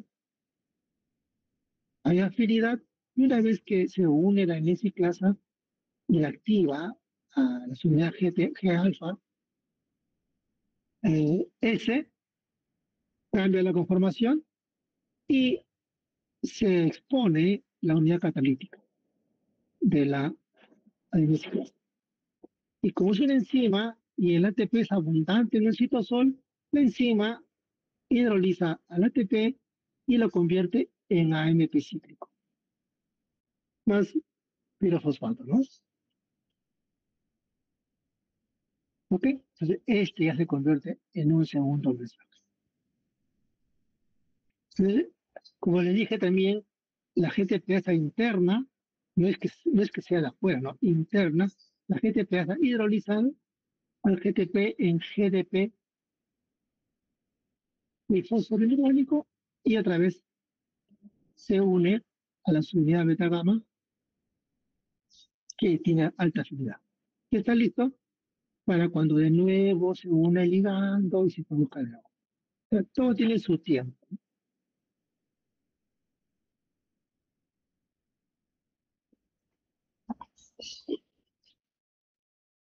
Ya dijimos ya, según lo explicado anteriormente, estas proteínas con mutador de GTPasa se alternan en un estado prendido con un GTP unida y un estado apagado con una GDP unida. Acá, por ejemplo, ¿no? Simplemente para que vean el cambio conformacional. GTP, este fósforo adicional, hace que se muevan estos dos aminoácidos. Aquí no hay, no hay este grupo fosfato adicional. Esta es la conformación en estado apagado.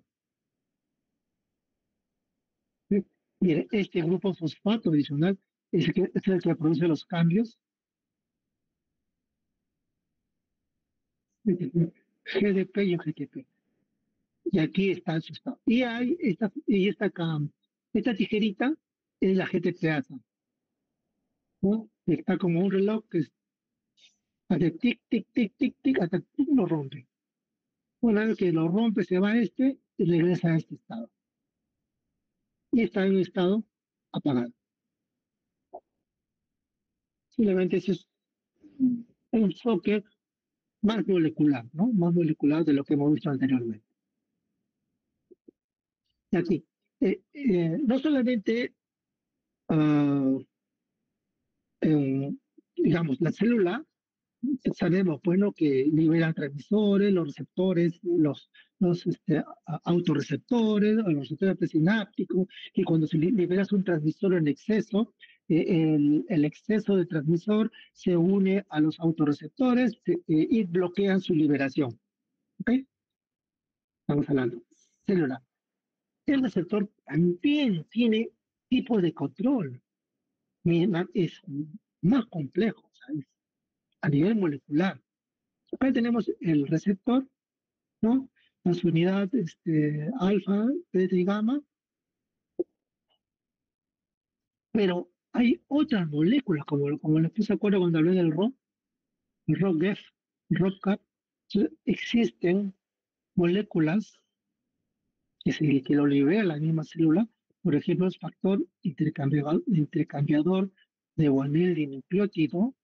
Este, como es factor que intercambia, te promueve, mejora. O sea, todo tiene su tiempo, ¿no?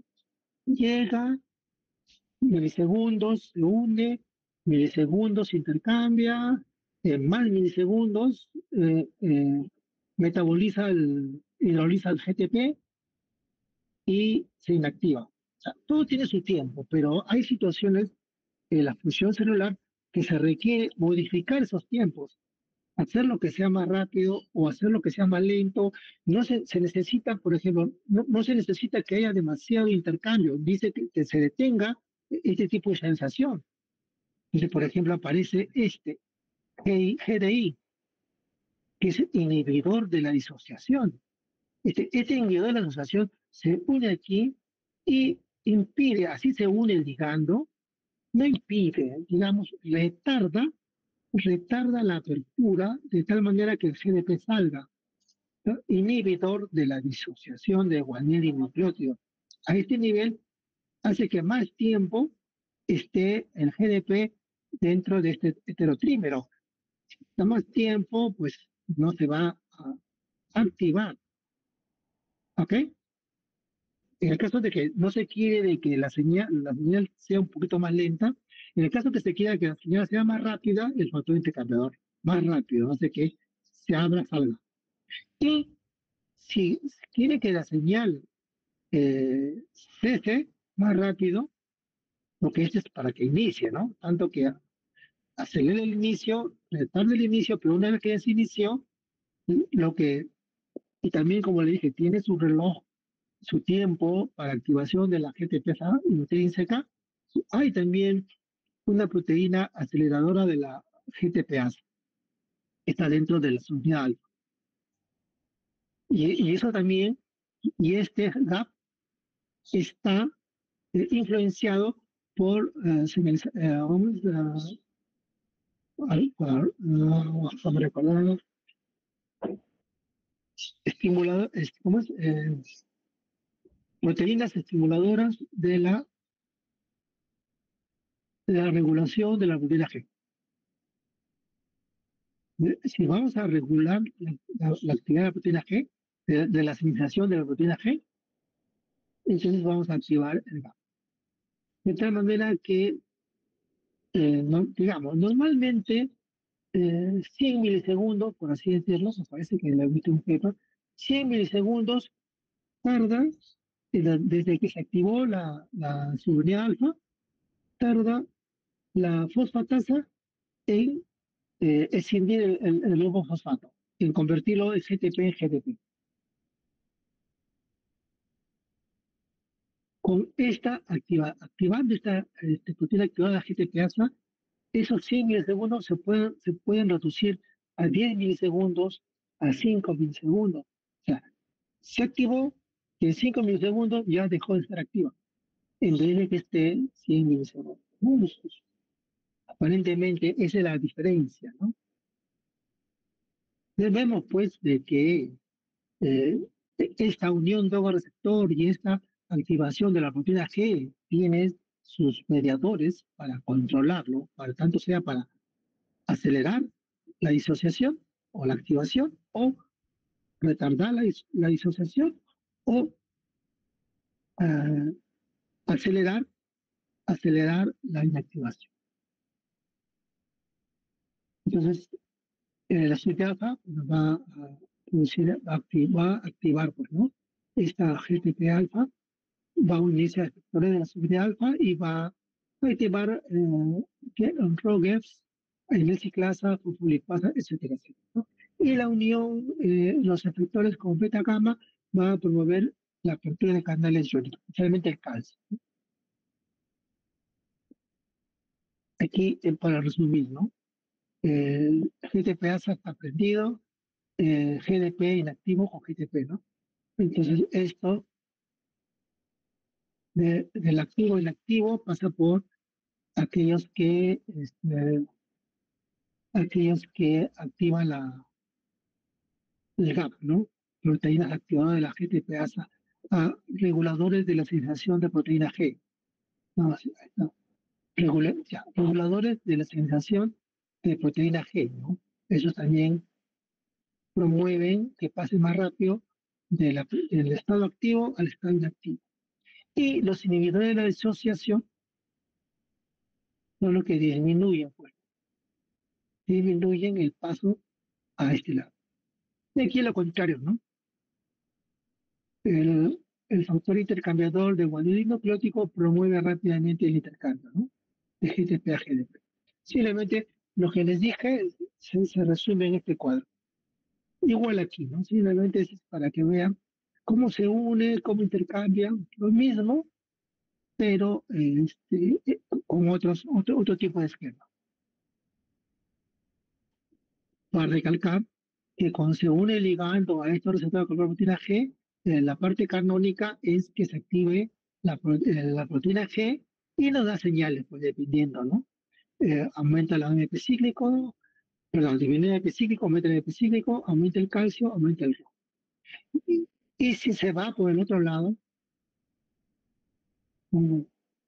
hay otro tipo de activación, nos da señalización vía ERK.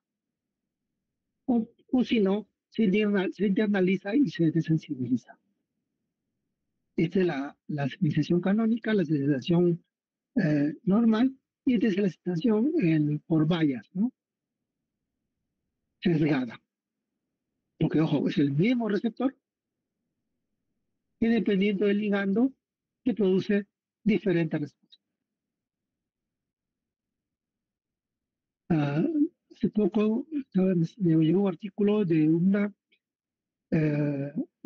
mediador, una molécula que está siendo investigada, que se une al receptor, por ejemplo, la morfina, se une al receptor SMU, que es el receptor del sitio de la membrana, la proteína G. Pero este receptor tiene ambos, ¿no? Si se une por aquí, te produce el dolor, ¿no? Te produce efecto analgésico, pero también los efectos adversos provocados, ¿no? Que se provoca. Se, se ha encontrado, y ahora ya me confundí, que esta molécula solamente hace de que se vaya por una sola vía. La parte de la vía que modifica es controlada, evita, ya no tiene una de las dos. Ya me acabo de confundir, no sé cuál es la que prevalece. Con esa molécula tiene efecto analgésico y no tiene los efectos adversos, que son, ¿no? Problemas respiratorios, problemas a nivel intestinal, problemas a nivel central también, ¿no? Todos esos problemas están mediados por una de las dos vías.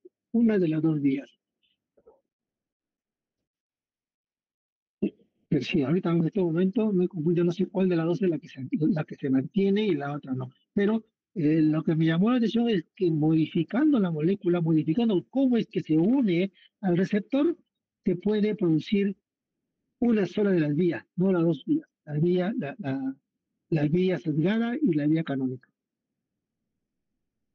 Creo que la canónica y la sesgada se bloquean. Al bloquearse la sesgada, se evita todos los otros efectos. Claro, todos los efectos adversos. Los efectos adversos son a largo plazo, en cambio el efecto analgésico es inmediato, ¿no? Bueno, ya hablamos de la biciclasa, es una enzima unilateral citoplasmática, contiene dos dominios catalíticos en la parte citosólica. Como lo vemos acá, esos dominios catalíticos, se tiene los dos dominios, tanto el amino terminal como carboxilo terminal, se encuentran a nivel citoplasmático. La hemiciclasa, existen dos tipos de proteína G. Proteína G S-alfa e I-alfa, ¿no? La S-alfa, como ya lo hemos visto, por ejemplo, la adrenalina, el glucagón, la CTH, se une a su receptor, ya hemos visto todo esto, este receptor se une a la ciclasa y lo activa. La ciclasa que produce AMP cíclico.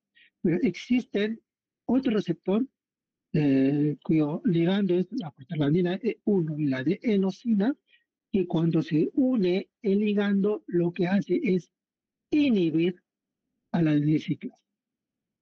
Si inhibe la ciclasa, no se forma AMP cíclico y disminuye esta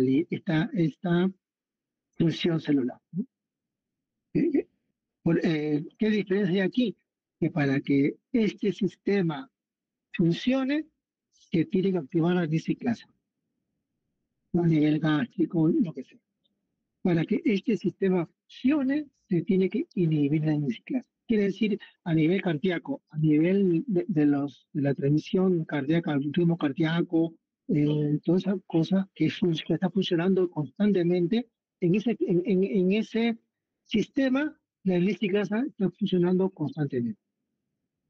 Si hay una patología, porque hay arritmias, hay un problema a este nivel, el medicamento lo que hace es disminuir la actividad de la ciclasa y por ende puede ser, si está produciendo una arritmia, disminuir la arritmia, por ejemplo, ¿no? Y miren la gran diferencia. Un sistema en el celular que necesita que la ciclasa se active para que funcione. Por ejemplo, la ciclasa, por ejemplo, el, este, por ejemplo, a nivel gástrico. Nosotros cuando almorzamos y comemos, ¿no? Comemos poca cantidad de agua, pero para que se reabsorban los nutrientes en el intestino, el organismo libera una gran cantidad de agua y electrolitos, de tal manera que diluye los alimentos y los puede reabsorber. Y reabsorbe, y a nivel del colon se reabsorbe todo el agua. Eso es lo natural. Ese sistema para secretar agua y electrolitos se da cuando se estimula por la alimentación, se estimula esta función celular. Y acá ya lo dije, acá es a nivel del ritmo cardíaco, que es constante cada minuto, cada segundo. Cuando hay un exceso o una falla, hay que tratar de disminuir la actividad de la ciclasa para eh, limitar, disminuir o anular la red. Está claro, ¿no? Entonces aquí vemos el esquema. La ciclasa se forma a NP cíclico y fumisterasa, ¿no? Acá está el NP cíclico. Pero siempre que se forma una molécula, tiene que haber su contraparte. Hay una enzima que forma ADP cíclico y hay una sustancia, una enzima que lo destruye, que es la fosfodiesterasa. Siempre va a haber. ¿Quién forma y quién lo elimina?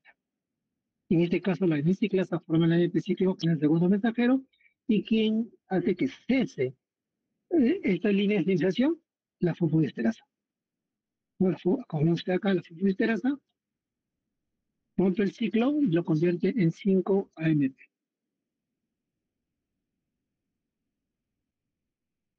Entonces, en realidad, la actividad del AMP cíclico se da porque activa la proteína quinasa A.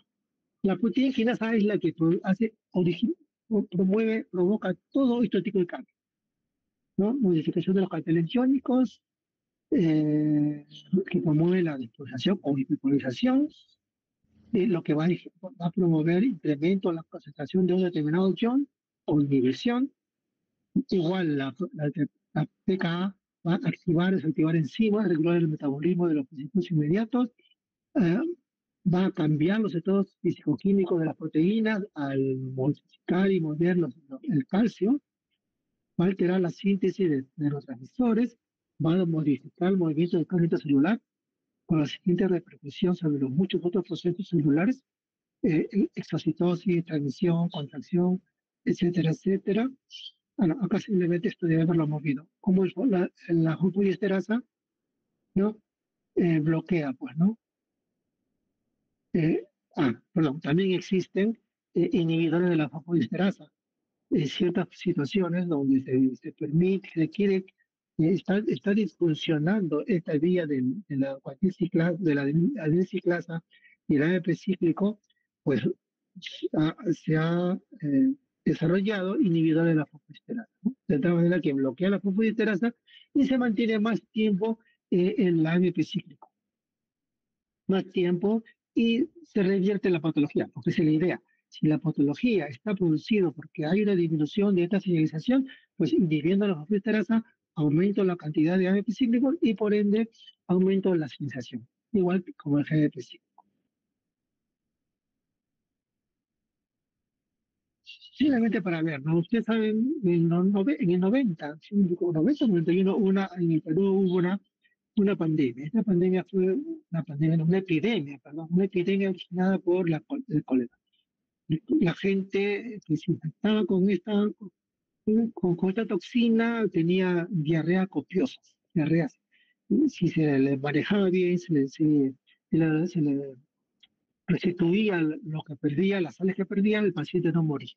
Generalmente el paciente moría por deshidratación, falla renal, ¿no? Pero si tenía un buen control sobre su este, equilibrio electrolítico, electrohídrico, ¿no? Electrolítico, pues el paciente se restablecía porque estas toxinas, a los 4 o 5 días hay un recambio de todo el sistema enzimático, de todo el sistema de receptores, pues, los receptores que estaban dañados desaparecían y aparecían células nuevas y ya sin ningún tipo de toxina.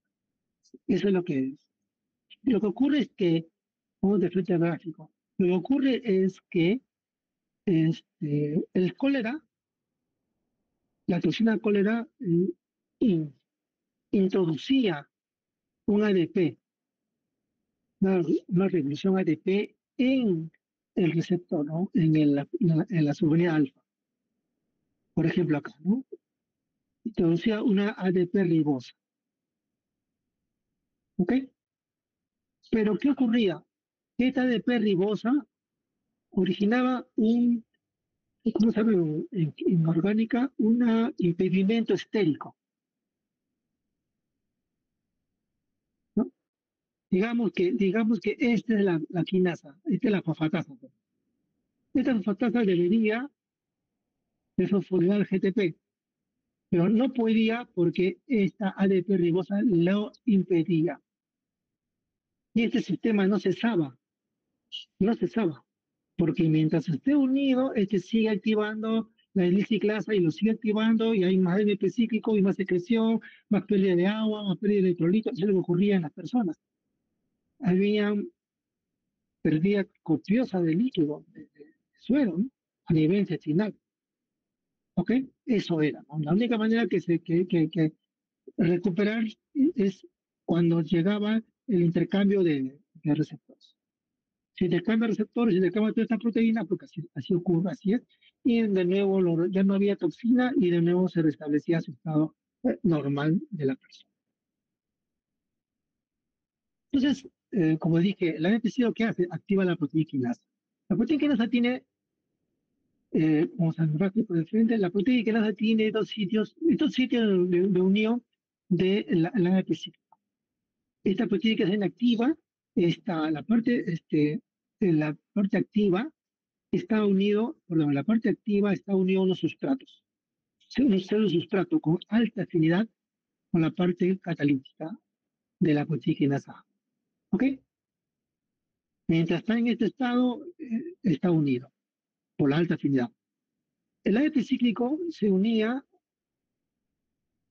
a esta proteína, este ciclo de nucleótido, al unirse, como les dije, esa energía cambia la conformación, pierde la afinidad y la proteína quinasa A queda libre.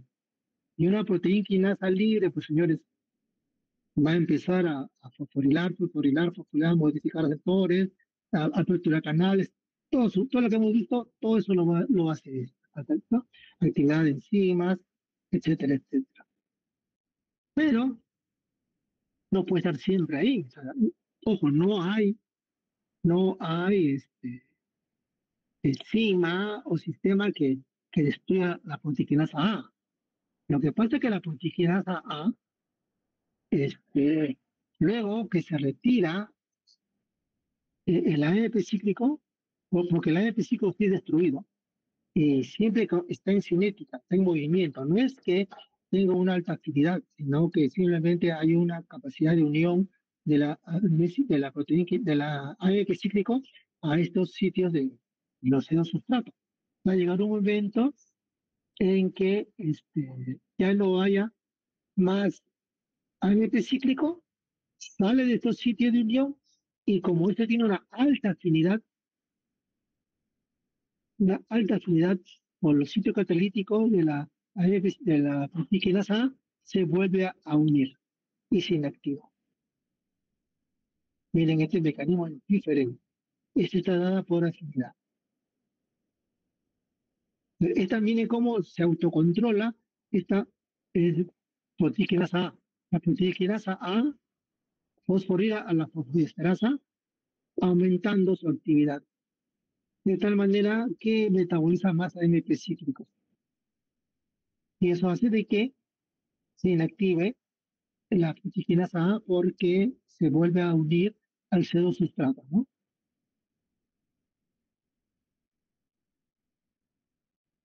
Bueno, esto simplemente es para que vean el complejo de AKP, algo importante que se comparta. ¿Qué es lo que evita de que el AMP cíclico llegue a toda parte? La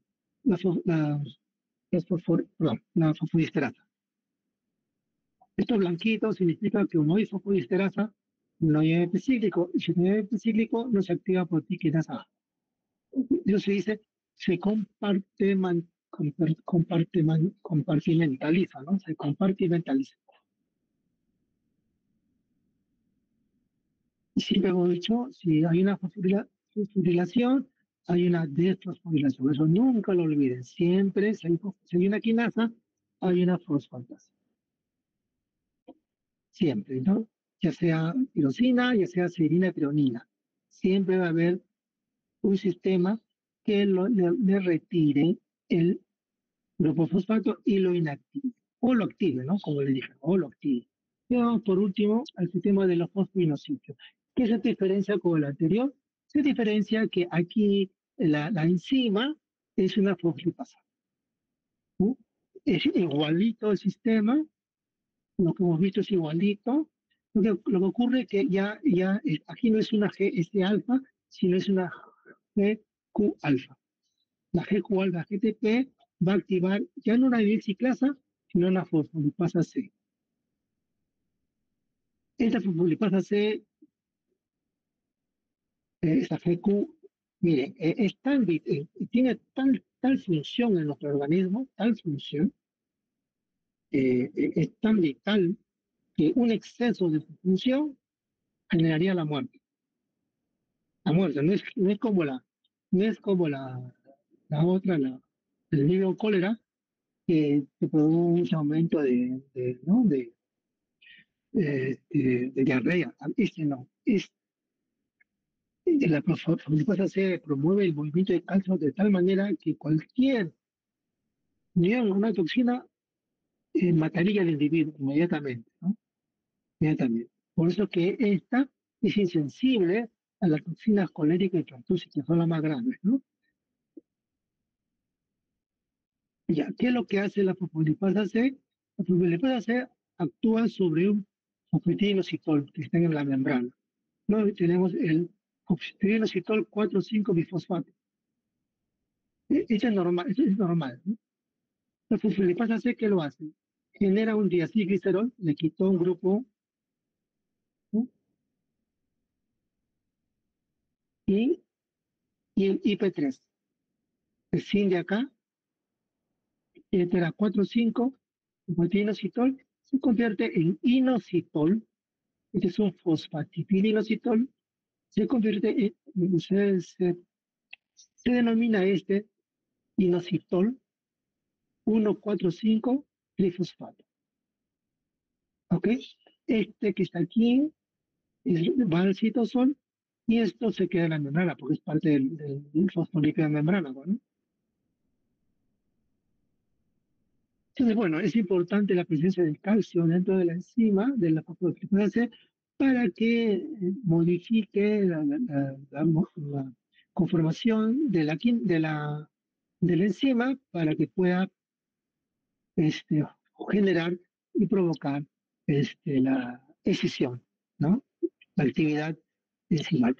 Tienen ustedes los receptores que que van a activar este tipo de sensación. Los muscarínicos, los adrenérgicos, serotoninérgicos. Miren, todos estos tienen una tremenda actividad a nivel central. Imagínense que, que una toxina altere todo esto, pues señores, ¿no? Centralmente esto produce la muerte, ¿no? Porque todos estos fallarían. Fallarían a nivel muscarínico, a nivel adrenérgico central, periférico, imagínate, histaminérgico, serotoninérgico, glutaminérgico. Todos estos, ¿cuál es lo común en todos estos? Que todos estos producen activación, más no inhibición. ¿Y cómo hemos visto esto, no? Esta función que hace forma el IP3. ¿Y qué es el IP3? El IP3 se une a un receptor que está en el canal de calcio del retículo sarcoendoplásmico, lo abre. Al abrirlo, sale el calcio, porque el calcio es más acá que aquí. Y el calcio, al salir, aumenta y el calcio se une a una proteína quinasa C que es afín al diacilglicerol, y esto promueve la apertura de canales de calcio. Adicionalmente, calcio del extra al intra y calcio de los sitios de almacenamiento hacia afuera. Entonces, la característica de este tipo de generación es que todos estos aumentan el calcio intracelular. ¿Sí? Y igual, ¿no? El IP3 promueve la apertura de canales de calcio. El único sitio, el único sistema donde la activación de la proteína C produce un efecto relajante como consecuencia, pero en realidad lo que hace la reticulina, por ejemplo, en los sectores el de membrana, activa la fosfolipasa C, promueve el IP3, activa el calcio calciocomodulina, aumenta la NO sintetasa, o sea, en realidad están aumentando la actividad enzimática. Lo que pasa es que esta enzima lo que genera es óxido nítrico. Y el óxido nítrico es un relajante muscular. No es que directamente, la retícula directamente relaje, no, sino que indirectamente relaja porque lo que hace la reticolina es aumentar la síntesis de óxido nítrico. Aumenta. Lo que ocurre es que este aumento relaja, que es indirecto. Vean ustedes este sistema IP3 calcio, todo lo que produce, metrización, actúa en todo nivel, ¿no? Exocitosis, proliferación, diferenciación, secreción de aldosterona, actitud de canales iónicos, agregación plaquetaria, plasticidad a nivel sináptico neuronal, secreción de fluidos, contracciones y el metabolismo. Es un sistema mucho más diverso, mucho más activo, ¿no? Y mucho más ligado a la vida y a los problemas de la salud, ¿no? Ok, jóvenes, aquí nos quedamos. ¿Alguna pregunta?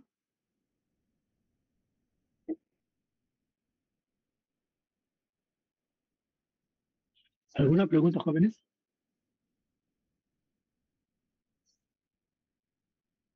No, profesor. Bien. El grupo de seminario nos vemos en el link que les puse. Bien, pues se da un descanso a las 10:10. ¿Está bien? Bien, jóvenes, pueden retirarse.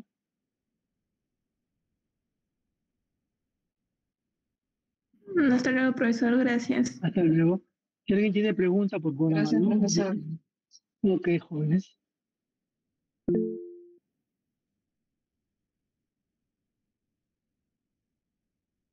Muy bien.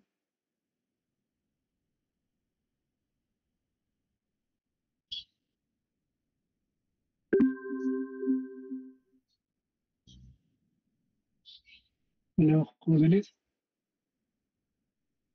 Doctor Rojas, buenos días. Una Sí, sí, consulta. buenos días. Soy el delegado de la sección de hoy. ¿La práctica se realizará mediante este mismo link o me enviará otro? No, te acuerdas que la pasada fue otro link, ¿no? El link de la vez pasada con usted tuvimos el, un jueves tuvimos, ¿se acuerdan? Y lo suspendieron por lo de Ah, ya, la, el mismo link. sí, el mismo link de la práctica. ¿Ya? Ya está bien. Gracias. Ok, ok, hasta luego.